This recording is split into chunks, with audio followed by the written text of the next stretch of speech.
SBN news 24 Madhya Pradesh Chhattisgarh. जिले के पत्रकारों ने खोला मोर्चा। महेश्वर में 2 पत्रकारों के साथ की गई अभद्रता को लेकर खरगोन कलेक्टर और पुलिस अधीक्षक को सौंपा ज्ञापन। जिले के महेश्वर में गत दिनों पत्रकारों के साथ हुई अभद्रता और झूमाझटकी को लेकर नगर परिषद महेश्वर अध्यक्ष पति गजराज यादव पर कार्रवाई को लेकर पत्रकारों ने मोर्चा खोलते हुए आरोपी गजराज यादव के खिलाफ कार्रवाई को लेकर कलेक्टर और पुलिस अधीक्षक को लिखित शिकायत और ज्ञापन सौंपा। उपरोक्त विषय में महेश्वर के डीजी आना न्यूज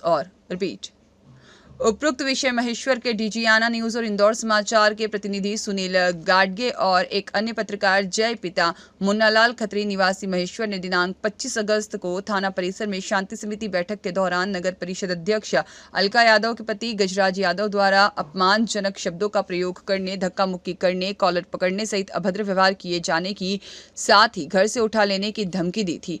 वहीं शुक्रवार को कवरेज के लिए नगर परिषद गए पत्रकार सुनील गाडगे के साथ भी इसी प्रकार का घटनाक्रम दोहराया गया, जहां अध्यक्ष पति गजराज यादव ने गुंडागर्दी दिखाते हुए कॉलर पकड़कर गाली गलौज की और जाति सूचक शब्दों का प्रयोग करते हुए धक्का देकर बाहर कर दिया। जिसके बाद दिनांक 15 सितंबर को पुलिस थाना महेश्वर पर आवेदन दिया गया, लेकिन आवेदन देने के बाद भी आज दिनांक तक कोई कार्यवाही नहीं हुई। नगर परिषद अध्यक्ष पति गजराज यादव पर नियमानुसार कार्यवाही कर आरोपी को गिरफ्तार कर कड़ी से कड़ी कार्यवाही करने की मांग की गई है। हमारे पत्रकार साथी सुनील भाई गाडगे और एक और अन्य पत्रकार साथी के साथ में नगरपालिका महेश्वर में नगरपालिका अध्यक्ष के पति द्वारा अभद्र व्यवहार किया गया। चूँकि लोकतंत्र का चौथा स्तंभ हम होने के नाते हर जगह हम खबर बनाने तो जाएंगे।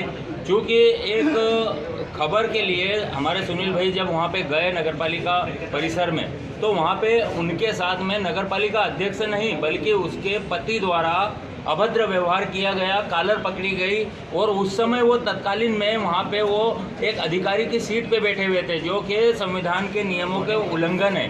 किसी भी सम्मानित अधिकारी की कुर्सी पे बैठ के आप नशा पत्ता बिल्कुल नहीं कर सकते। वहाँ के लोग भी कहते हैं कि वहाँ पे बैठ के सिगरेट तक पीते, जो कि बिल्कुल गलत है। और अगर इस प्रदेश में लोकतंत्र का चौथा स्तंभ अगर सुरक्षित नहीं है तो आम आदमी क्या उम्मीद कर सकता है। कलेक्टर महोदय को और हमारे एसपी साहब को हमने हमारी समस्या बताई है। हम चाहते हैं कि उचित निर्णय हो। वैसे भी संविधान में नियम में यही बताया जाता है कि अगर पद पे महिला है तो उस महिला को पद का निर्वाह करना चाहिए, ना कि उसके पति को। बताया गया हमारे सुनील भाई के द्वारा कि वो तो ये भी कह रहे हैं कि हमारी सरकार है, मेरा कोई कहीं नहीं बिगाड़ सकता। तो लोकतंत्र के चौथा स्तंभ को न्याय चाहिए। आज जो मुख्यमंत्री जी से रिश्तेदारी तक बता रहे, जो कि बिल्कुल ये दादागिरी खुले रूप से हो गई है।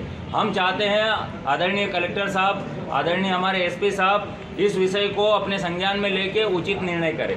पूरा कार्रवाई नहीं होती है तो अगला कदम भी कुछ उठाएंगे आप लोग? बिल्कुल, उसका अगला कदम भी उठाएंगे। हम समय आने पे महेश्वर में हड़ताल पे बैठ जाएंगे। हमारी कोई खबरें नहीं लगेगी इस प्रशासन से रिलेटेड। क्या शुभ नाम लिखते हैं आप? श्याम कुशवाहा, जिला पत्रकार संघ अध्यक्ष, खरगोन। करने के लिए नगर परिषद महेश्वर पहुंचा तो मैंने देखा कि अध्यक्ष पति जो है गजराज यादव, वो एक कर्मचारी की कुर्सी पर बैठे हुए थे और मैंने इस दौरान उनका एक फ़ोटो खींच लिया, क्योंकि जो कि संविधान दायरे से के विरोध में है कि आप किसी भी कर्मचारी की कुर्सी पर बैठ के नहीं काम कर सकते। वैसे नगर परिषद अध्यक्ष पति को जो है आना भी नहीं चाहिए कार्यालय, लेकिन वो वहाँ कार्यालय आते हैं और वो सारी चीज़ें करते हैं जो उनकी पत्नी को करना चाहिए। सारे मतलब जितने भी अधिकार है उनका पूरा उपयोग वही करते हैं। इसका मेरे द्वारा फ़ोटो खींचा गया, जिस पर से वो मेरे ऊपर गुस्सा हो गए और आके मेरी कॉलर पकड़ने की कोशिश की और मेरे साथ अभद्रतापूर्वक व्यवहार किया और मुझे वहाँ से नगर परिषद से निकाला गया कि आप यहाँ से बाहर निकलिए, नगर परिषद मेरी है और मैं जो चाहे वो करूँगा और मुझे कोई नहीं रोक सकता। और आप मुझे जानते नहीं पहचानते नहीं हो कि मुख्यमंत्री से मेरे कैसे संबंध है, तो आपसे जो हो कर लेना, बाकी आप यहाँ से बाहर निकलिए नगर परिषद से। मैंने घटना को लेकर थाना प्रभारी महेश्वर पंकज तिवारी को आवेदन दिया था, लेकिन 4 से 5 दिन हो गए, अब तक उनके द्वारा कोई कार्रवाई नहीं की गई है। तो आज मुझे मजबूर होकर एसपी और कलेक्टर साहब के पास आकर आवेदन देना पड़ा और मैं अधिकारियों से मांग करता हूँ, कलेक्टर साहब से, एसपी साहब से, कि मेरी समस्या को संज्ञान में लिया जाए और उस पर कार्रवाई की जाए, क्योंकि हम